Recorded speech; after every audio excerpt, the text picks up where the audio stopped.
Hi, I'm Brian Mercury, the pastry chef at Harvest Restaurant in Cambridge, Massachusetts, and today we're going to be making quince and cranberry jam. So what we're going to do is we're going to start off with our quince. We're going to peel it, core it, and cut it. Quince is actually kind of like a cousin to apples and pears, so roughly it resembles that. It's pretty hard, pretty firm, pretty bitter, pretty tart. So you really got to cook it and cook it with some other ingredients to give it a little bit more flavor because it doesn't really consist of any flavor on its own. So what we're going to do is just go ahead and peel off the skin. Let's get all that skin off. And just kind of cut it into quarters. We're going to cut out the seed part, the core part here.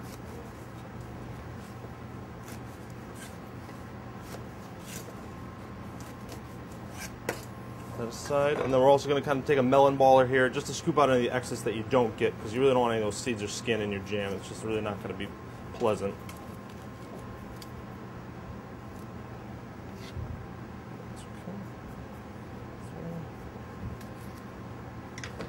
And then we're just going to kind of rough dice it. You know, it's a jam, so it's going to cook down. Jams tend to be rustic.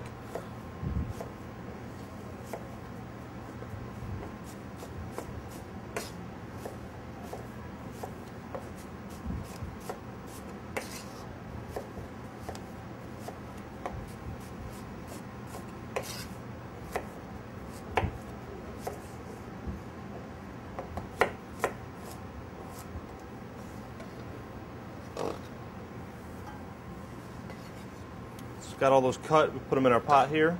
Going to cover them with water. An inch worth of water, and that doesn't have to be necessarily exact, but just enough so that it gives it time to cook. They're going to cook for about 3 hours, so you really need a lot of water in there. And we're going to go ahead and put it on our burner, bring it to a boil, cover it, and then let it simmer and reduce for about 2.5 to 3 hours. So now that our quince is cooked down for about 2.5 hours, it's going to get this kind of nice pinky orangey color. So what we're going to do here is we're going to take half of it and blend it. So you can use a blender at home, you can use a food processor or whatever. You just want to kind of get a nice smooth consistency out of half of it.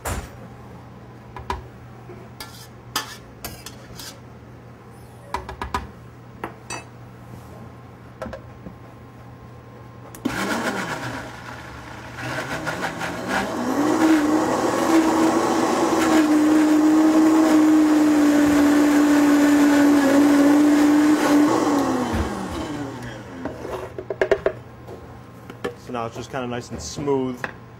Just going to go ahead and add that right back into the pot.